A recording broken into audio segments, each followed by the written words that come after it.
जी अस्सलाम वालेकुम प्यारे दोस्तों के हाल ने ठीक ठाक हो खरीयत है। उम्मीद करना कि तुसी सारे यार भरा भैन भरा ठीक होवदे ते अलहमदुलिल्लाह तुहाडियां दुआवां नाल मैं भी बिल्कुल ठीक ठाक हाँ।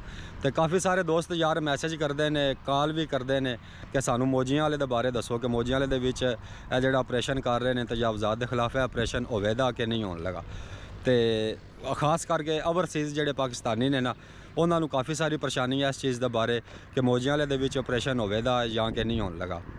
तो उन्होंने वास्ते जनाब मैं अज की वीडियो बना रहा। तो अज की वीडियो बड़ी पक्की वीडियो है, तो बड़े पक्के जराए के मुताबिक यह वीडियो मैं बना रहा। तो मैं सर जी इस गल की तस्दीक है जी चौधरी मायूम वलैद साहब को की है कि क्या साढ़े मौजियां वाले दे विच तजावज़ात के खिलाफ ऑपरेशन होवेगा या कि नहीं होने लगा। तो चौधरी मायूम वलैद साहब ने जिहड़ियां गल्लां मेरे नाल कीतियां ने वो गल्लां मैं तुहाडे भरावां नाल शेयर करना। तो चौधरी मायूम वलैद साहब के मुताबिक जनाब पिंडां which operation Karan they chances ने जिहड़े वो तकरीबन 100 विचों 80% चांस ने कि ऑपरेशन ना होवे। ठीक है जी। तो 100 विचों 20% चांस ने कि ऑपरेशन होवे। तो साढ़े मौजियां वाले दे विच जनाब चौधरी मायूम वलैद साहब पूरी कोशिश पे करते हैं कि किसी भी किस्म का ऑपरेशन है ना जिहड़ा वो ना होवे। फिल वक्त जिहड़ा पिंडां विच ऑपरेशन कर रहे हैं वो जिहड़े पिंडां दे मेन स्टाफ ने ना उन्हां उत्ते जिहड़ियां तजावज़ात बनियां ने, जिस तरह साडा घर लो मौजियां वाले दा अड्डा है या चेलियां वाले दा पंप है, इस तरह के जिहड़े अड्डे ने ना बस स्टाप उत्थे जिहड़ियां तजावज़ात बनियां ने सिर्फ फिल वक्त उन्होंने ख़त्म कर रहे हैं। पिंडां दे विच अजे तक बल्कि इर्द गिर्द पिंडां विच भी ऑपरेशन नहीं होया। तो साढ़े पिंड भी ऑपरेशन की फिल वक्त तक कोई भी किसी किस्म की गलबात नहीं है। ना ही साढ़े मौजियां वाले दे विच निशानदेही हुई है तो ना ही मौजियां वाले दे विच ऑपरेशन करने का कोई उन्हों का चांस ने। तो जे अगर ऑपरेशन होया चौधरी मायूम वलैद साहब के मुताबिक जे अगर ऑपरेशन होया तो वो इदू बाद ही चांस ने वो भी 100 विच 20% चांस ने कि वो ऑपरेशन करन दे। क्योंकि मेरी चौधरी मायूम वलैद साहब नाल बड़ी तफसीली गल हुई है इस मौजू उत्ते। तो उन्होंने मुताबिक सर जी वो पूरी कोशिश विच ने इस वक्त कि ऑपरेशन है जिहड़ा मौजियां वाले दे विच ना होवे। तो जिन्हां पिंडां दे विच ऑपरेशन हो रहा है ए मैं वजह नहीं दस सकता कि क्यों तो हो रहा है, क्योंकि हो सकता है कि साढ़े पिंड विचों भी कई बंदे उठन तो उस काम नूं करन तो फिर साढ़े पिंड भी ऑपरेशन होवे। ए मैं वजह नहीं दस सकता कि उन्हां पिंडां विच क्यों तो ऑपरेशन हो रहा है और साढ़े पिंड विच ऑपरेशन क्यों नहीं होना। ए मैं वजह तुहाडे अगे बयान नहीं कर सकता, क्योंकि तुहानूं पता काफ़ी गल्लां होंदियां ने कि जिहड़ियां सोशल मीडिया ते बयान नहीं करन होंदियां। ठीक है जी।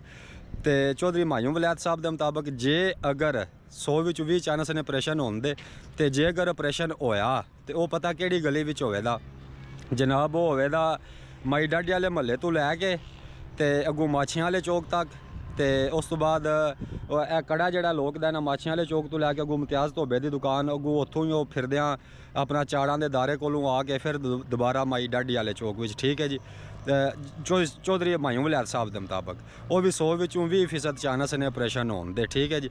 यह ऑपरेशन होवेगा सिर्फ उत्थे, यानी कि लोक दा जिहड़ा कड़ा है ना बीवी डाडी तो लैके तो माछियां वाला चौक अगों इम्तियाज़ धोबे की दुकान अगों अपना चाड़ां वाला दारा जिहड़ा उत्थों ते वो गली जिहड़ी है ना तोड़ फिर पता बीवी डाडी कोले आ जाती है। यह सिर्फ कड़ा है, इस कड़े विच ही ऑपरेशन होवेगा। बकाया लोग दी जितनियां भी गलियां ने जितने भी महल्ले ने वो बिल्कुल महफूज रहन दे। तो चौधरी साहब के मुताबिक सर जी उन्होंने पूरी कोशिश है कि यह जो ऑपरेशन है मौजियां वाले दे विच ना आवे और मेरी उन्होंने पूरी तफसीली इस बारे गल हुई है। तो मेरे सामने उन्होंने काफ़ी सारे फोन भी किए हैं अपने तल्लुक वाले बंदियां। तो उन्होंने भी यह ही कहना है कि ऑपरेशन के चांस ने जोड़े 100 विच 20% ने कि ऑपरेशन होवेगा, 100 विच 80% चांस ने कि ऑपरेशन ना होवे। तो जी चेलियां वाले की गल है वा चेलियां वाले दे विच ऑपरेशन होया कि नहीं होया। तो सर जी चेलियां दे विच जिहड़ा अगे रोड बनया ने जिहदे रोड उत्ते खलो के मैं वीडियो बना रहा वेखदे हो पै नवां रोड चेलियां वाले विचों। इस रोड नूं बनाने की खातिर जिहड़ा अज तो समझ लो साल 1.5 साल पहले उन्होंने ऑपरेशन किया है ना, बस वही ऑपरेशन होया है जिहड़ा हुण मौजूदा ऑपरेशन चल रहा है ना।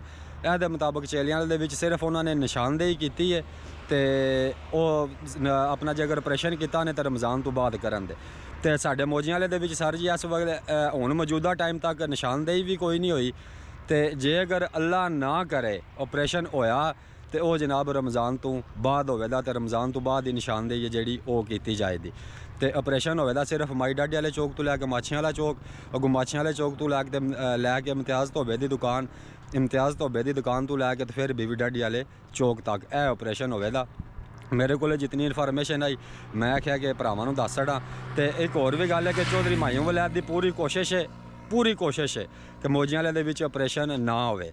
ਤੇ ਤੁਹਾਨੂੰ ਮੈਂ ਅੱਗੇ ਵੀ ਦੱਸਿਆ ਕਿ ਬਾਜ਼ੀਆਂ ਗੱਲਾਂ ਐਸੀਆਂ ਹੁੰਦੀਆਂ ਨੇ ਕਿ ਸੋਸ਼ਲ ਮੀਡੀਆ ਉੱਤੇ ਉਹ ਨਹੀਂ ਕਰਨ ਵਾਲੀਆਂ ਹੁੰਦੀਆਂ। ਤੇ ਬਾਕੀ ਮੈਨੂੰ ਜਿਹੜਾ ਉਮੀਦ ਹੈ, ਜਿਹੜਾ ਮੇਰਾ ਯਕੀਨ ਹੈ, ਕਿਉਂਕਿ ਮੇਰੇ ਸਾਹਮਣੇ ਬਹਿ ਕੇ ਉਹਨਾਂ ਨੇ ਆਪਣੇ ਰਾਬਤੇ ਕੀਤੇ ਨੇ ਸਰਕਾਰੀ ਬੰਦਿਆਂ ਨਾਲ, ਸਰਕਾਰੀ ਮਹਿਕਮੇ ਵਾਲਿਆਂ ਨਾਲ। ਮੇਰਾ ਜਿਹੜਾ ਯਕੀਨ ਕਹਿੰਦਾ ਕਿ ਉਹ ਇਹ ਹੀ ਕਹਿੰਦਾ ਕਿ ਇਨਸ਼ਾਅੱਲਾ ਸਦਕਾ ਮੁਹੰਮਦ ਵਾਲੇ ਮੁਹੰਮਦ ਦਾ ਸਾਡਾ ਮੌਜੀਆਂ ਵਾਲੇ ਦੇ ਵਿੱਚ ਇਹ ਆਪਰੇਸ਼ਨ ਨਹੀਂ ਹੋਣ ਲੱਗਾ। ਠੀਕ ਹੈ ਜੀ, ਮਿਹਰਬਾਨੀ ਜਨਾਬ, ਸ਼ੁਕਰੀਆ। ਆਪਣੀਆਂ ਦੁਆਵਾਂ ਵਿੱਚ ਯਾਦ ਰੱਖਣਾ। ਵੀਡੀਓ ਚੰਗੀ ਲੱਗੇ ਤਾਂ ਵੀਡੀਓ ਨੂੰ ਲਾਈਕ ਸ਼ੇਅਰ ਜ਼ਰੂਰ ਕਰਿਓ। ਮਿਹਰਬਾਨੀ, ਸ਼ੁਕਰੀਆ।